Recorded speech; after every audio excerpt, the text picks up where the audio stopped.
into some seriously mysterious waters. We're tackling the Bermuda Triangle today.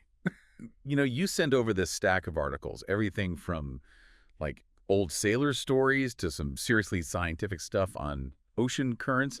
And honestly, I get it. It's like everyone gets sucked into this Bermuda Triangle thing at some point, right? Yeah. So how about we try to figure out what's really going on? What's fact, what's fiction? Luckily, we've got ourselves a professional mythbuster on board today. Someone who can tell a rogue wave from a ripple in the metaphorical sense, of course. Well, I don't know about Mythbuster, but sure. Right, so before we get to the disappearances and the conspiracy theories, all that good stuff, can you kind of set the scene for us? Like, geographically speaking, what even is the Bermuda Triangle? Well, that's the interesting thing, isn't it? The Bermuda Triangle isn't like an actual marked place on a map, It's more of a, how do you say, loosely defined area. In the North Atlantic, most people kind of think of it as this triangle between Florida, Bermuda, and Puerto Rico. Gotcha. So it's more like a concept than like an actual country with borders and all that. But it's a concept that's been around for centuries, right? Didn't Columbus write about this area, like way back in the day? He did, yeah. Columbus, in his logs from the 15th century, he mentions his compass going all kinds of haywire in that area. Even saw what he described as a, quote, fireball in the sky one night. Okay, see, that's the kind of stuff that gets me. These little historical breadcrumbs that make it seem like this whole mystery is ancient, like way older than we think. But okay, let's be real. The Bermuda Triangle is most famous for those stories, right? Yeah. The whole vanished ships and planes thing. And some of those are seriously creepy. Oh, yeah, for sure. It's like those stories are the fuel, Yeah. They keep the legend alive. Well. But there was this one researcher, Larry Kusch, actually, I think it was one of the articles you sent over. He basically dug into a lot of the famous disappearances. Don't leave me hanging. Let's just say he found things weren't always as they were reported, shall we? So he's like the original Mythbuster, calling out all the exaggerated stories. Pretty much. He found that a lot of the ships that supposedly vanished in the Bermuda Triangle, turns out they actually sank way outside of it. And there were often these conveniently forgotten details, like, oh yeah, there was also a massive hurricane that day. It's like those based on a true story movies that take some creative liberties, which I guess is fine for Hollywood, but not so much for actual history. Yeah.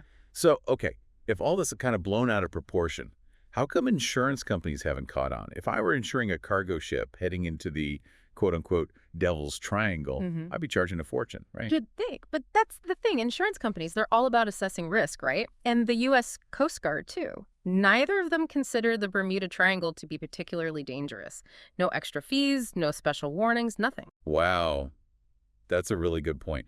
So even the people with, like, actual skin in the game, who could lose or make a ton of money based on this triangle's reputation? Even they aren't buying it. Exactly. Which kind of says a lot, don't you think? I'm starting to think this deep dive might turn into a total debunking session. But okay, even knowing some of these stories are embellished or whatever, there's still that part of me that can't help but be fascinated by this stuff. What is it about the Bermuda Triangle, do you think? Why does it stick with us this way? I think it's the power of a good story, honestly. People love a mystery. It's way more fun to talk about spooky disappearances than, insurance premiums. You're preaching to the choir here. I'm always down for a good spooky sea shanty, even if it's more fiction than fact, Right. Who wants to hear about, actuarial tables? Give me ghost ships and sea monsters any day. Exactly. And speaking of ghost ships, there's this one that always pops into my head, the Mary Celeste. Wasn't that found drifting with a full crew, but, no crew? The Mary Celeste, yeah, that's a classic maritime mystery. And it's a good example of how a story can kind of get lumped in with the Bermuda Triangle, even if it happened, hundreds of miles away. Oh, right. It wasn't even in the triangle, was it? Nope. But it's got all the right elements. A ship found adrift, totally intact. Sails are set, cargo's untouched, even a meal laid out on the table, but poof, the crew's just gone. Okay, that is what gets me. Aye. A ghost ship with dinner plates still on the table? Come on. It's like straight out of a movie. I know, right? And of course, everyone's got a theory. Pirates, mutiny, giant squid, you name it. But honestly, we'll probably never know for sure what happened on that ship. So, if even the experts are stumped sometimes, where does that leave us with the Bermuda Triangle? Are you saying it's just all tall tales and bad weather? Not necessarily. I mean, the supernatural stuff is probably best left to the storytellers.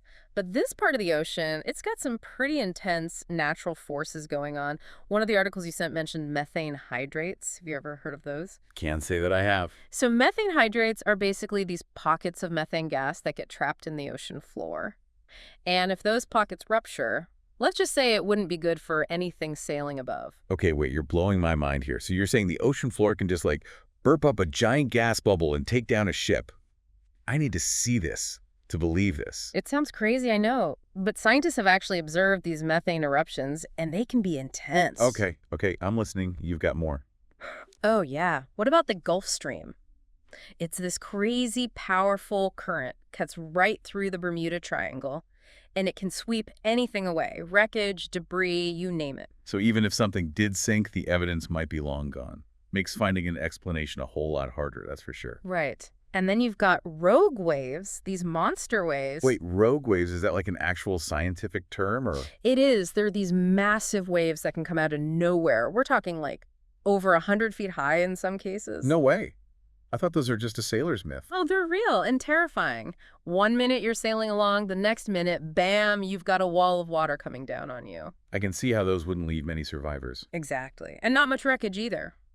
There's been some serious research into whether rogue waves could be behind some of the Bermuda Triangle disappearances. So what I'm hearing is, even without bringing aliens and sea monsters into it, the Bermuda Triangle's got enough natural hazards to make even the bravest sailor nervous. For sure. But we're not done yet. There's one more factor we have to throw into the mix. Human error. Oh, right, of course, because even experienced captains can make mistakes. Exactly. And when you're talking about an area with, like, notoriously tricky navigation. It's a recipe for disaster. Pretty much. There's this thing called the agonic line. It's where true north and magnetic north align. And guess what? Runs right through the Bermuda Triangle, which means even a slight miscalculation could throw a ship way off course. And in the middle of the ocean, way off course, can be a pretty big problem. So we've got these intense natural hazards, everything from methane bubbles to rogue waves. And then you add in the very real possibility of human error. It makes you wonder, is the Bermuda Triangle really cursed or just, misunderstood? Maybe a little both. I like where your head's at. But there are still some cases that really make you scratch your head. Yeah. Like, what about Flight 19? 5 Navy planes vanish without a trace. That one still gives me goosebumps. I hear you. That one's definitely got a hole on the public imagination. It's like if any story is going to make you believe in the supernatural, it's that one. 5 planes, gone. Just like that. It's definitely one of the eeriest. And that last transmission they got from the lead pilot, too. Everything looks strange, even the ocean. Huh. It's enough to send chills down your spine. Seriously? Like, what does that even mean? Right. It leaves you with so many questions, And I think that's part of what keeps these legends alive. That, and let's be honest, people love a good mystery. It's true, we can't resist a little unexplained phenomenon. But I guess the question is, how much of this is just our brains trying to make sense of the unknown? That's a big part of it, I think. Humans are wired to find patterns, even where there aren't any.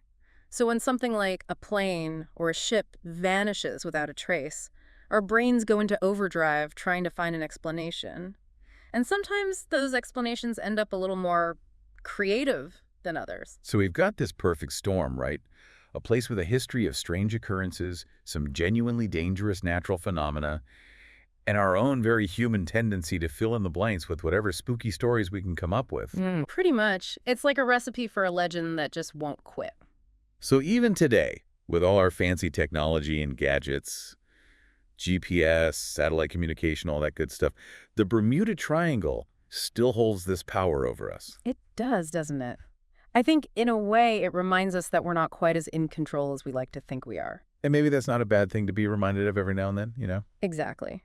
A little mystery keeps things interesting.